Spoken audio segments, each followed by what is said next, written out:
Miren, acá está, ven.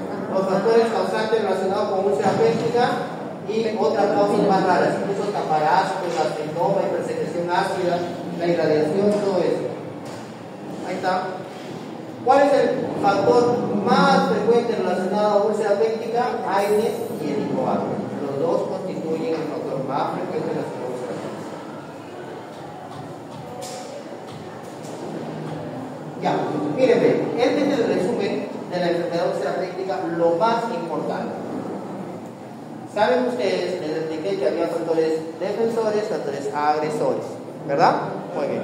La úlcera se origina porque hay los factores agresores dominan sobre los factores defensores, ¿ok? ¿Y qué tiene que ver el ácido aquí? El ácido tiene que ver mucho con la úlcera. Concéntrense porque verificar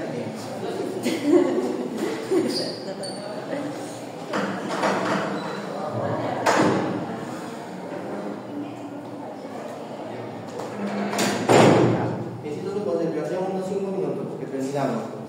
Miren, una vez originada la úlcera, permanece la úlcera activa gracias a la pexina.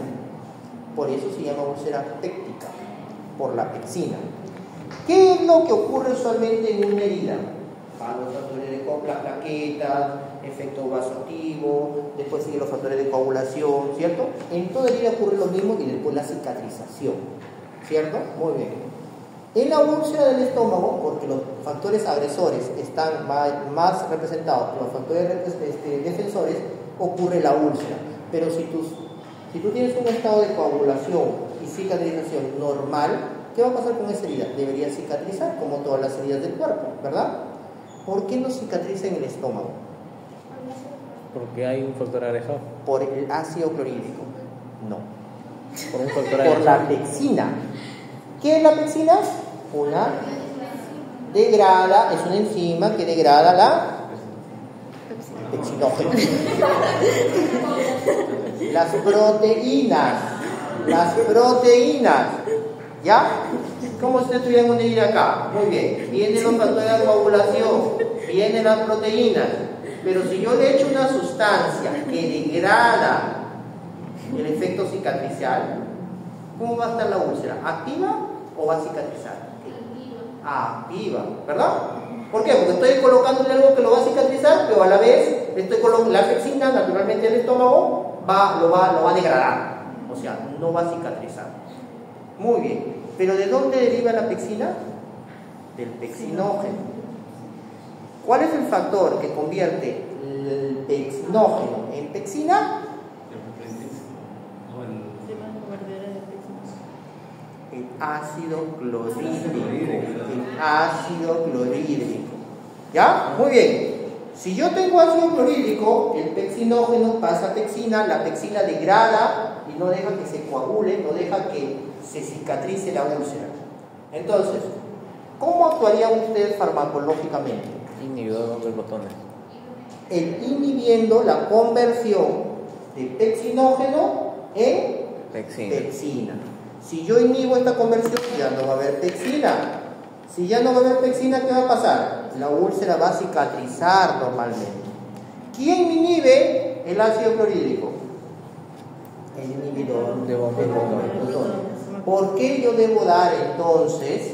¿Por qué yo debo dar a la enfermedad úlcera-péptica IBP? Para que cicatrice. Porque si yo no le doy IBP, no va a cicatrizar. ¿Cuánto es el ácido que necesita, la concentración de pH del estómago que se necesita para que ocurra la conversión de pexinógeno a pexina? Aprox 1 a 1.5. Cuando yo le doy IBP, el pH del estómago llega ¿hasta dónde? A 6, más o menos. Con 6 yo bloqueo el efecto de conversión de pexinógeno en pexinógeno. Hay otras cosas que favorecen la conversión o la disminución de ácido en el estómago, sí. Que esta cicatrización sea más estable, que las plaquetas actúen funcionalmente mejor. Por eso es que se le da el IBP al paciente que tiene úlcera, porque favorece la cicatrización. ¿Ya? Pues ya entendido la fisiopatología, esto es lo que intento explicar bien. La agregación plaquetaria es nula con un pH muy ácido. Pero si el pH del estómago es básico, la agregación plaquetaria es más efectiva. Solamente el factor plaquetario, pero estamos hablando del factor de coagulación, estamos hablando de cicatrización, que tiene que ver las proteínas, y el efecto de la pexina, que ya les he explicado. ¿Qué síntomas dan? Dolor abdominal, náuseas, vómitos, eructos, tener cualquier síntoma de gastritis y hemorragia digestiva. ¿Toda úlcera sangra, doctor? No, toda úlcera no sangra. Puedes tener una úlcera ahorita y no sabes qué tienes úlcera. ¿Cómo hago el diagnóstico? Con el cuadro clínico, con los test para detectar el Helicobacter, con la endoscopía digestiva, ¿no? La endoscopía digestiva nos permite ver la úlcera, ver el estómago por dentro. Es la ventaja a los test de Helicobacter, porque el Helicobacter es uno de los principales factores de la úlcera. ¿Qué test contamos, doctor, para hacer el Helicobacter? Tengo varios, miren ustedes. Este, por favor, aprendan. No es difícil, es cuestión de razonar nada más. Miren, ¿por qué lo vas a memorizar? Número. ¿Saben cuál fue? No, esto no, por favor. Esto no, ya. Lo de acá, ¿no? La pregunta del primer bloque fue: ¿permite qué examen utilizar? El examen que se utiliza para la detección del Helicobacter que permite detectar los genes de la bacteria Helicobacter. Ya, por razonamiento. La prueba rápida de ureasa detecta solamente el efecto de la ureasa, que es una enzima. ¿Ya? La histología solamente me dice si es positivo el Helicobacter o negativo, no me dice qué genes tiene. El cultivo, lo coloco en medio del cultivo y crece las colonias, no me dice qué genes tiene. El PCR, ¿por qué se llama PCR? Reacción en cadena de polimerasa. ¿No suena algo por ahí con genes de la polimerasa? En la proteína C reactiva. ¿Ah? Es la proteína C reactiva. Él habla de otra cosa, otro PCR para... PCR, proteína C reactiva o reacción. Es otro tipo de prueba, es otro, no te confundas. Yo también me confundí, así que es otro, no te preocupes, es otro. ¿Qué dice? Permite identificar los genes específicos de la bacteria. Esa que viene. Esa venía. Pero por favor, razone. Pero así. ¿Qué? ¿Cómo llevamos biología? ¿Qué? Reacción en cadena de polimerasa. ¿Hay lo que es?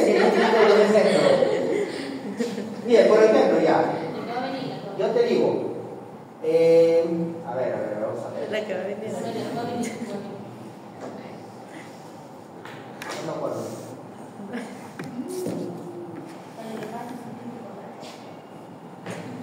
Ya, el test del aliento, por ejemplo, dice.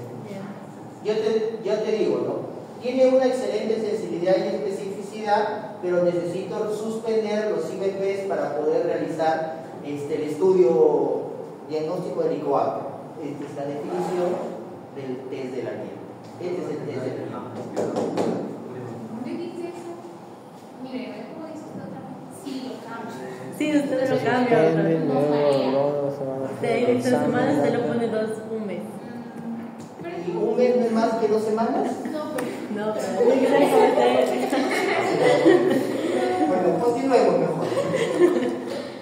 Creo que el próximo ciclo tenemos alumnos. Ya, ahí está, ¿no? Es lo que vemos en la endoscopía. Si el paciente no ha sangrado, no necesitan hacer la clasificación de Forte. Ahora bien, lo más importante, esto lo vamos a dejar porque la verdad no lo voy a mezclar acá, no lo voy a hacer entender a ustedes.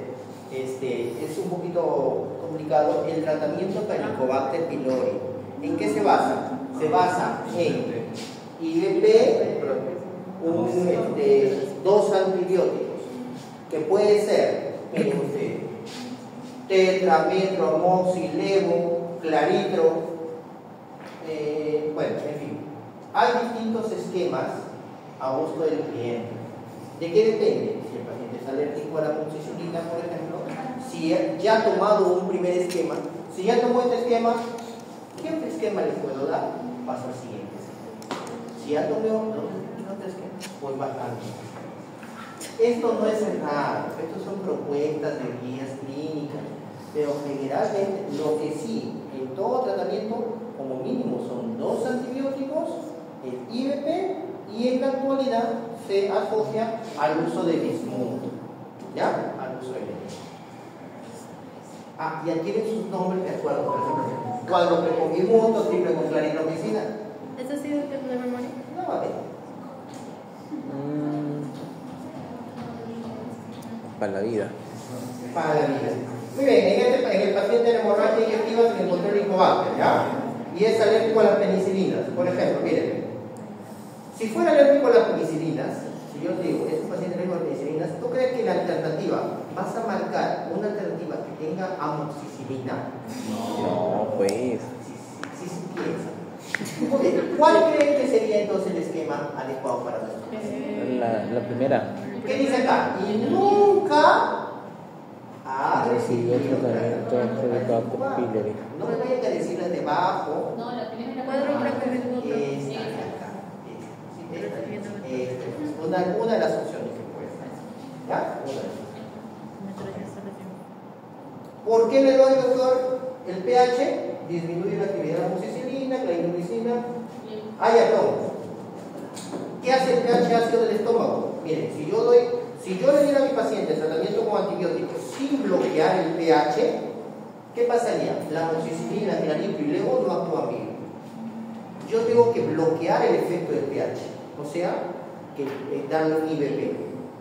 Yo le doy un IVP Antes del antibiótico. ¿Por qué? Porque si el paciente tiene un pH muy ácido, los antibióticos no actúan bien. Supresión de ácido clorhídrico.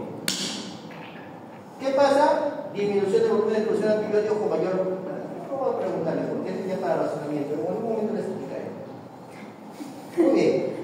Y esto sí tienen que tener en cuenta, chicos, ¿ya? Repetir un esquema que ya fracasó, no es lo adecuado. Utilizar quinolones y glacosinas más de una vez, tampoco. Formular terapia de 7 y 10 días, no, 14 días. Ya, muy bien, eso es nada más.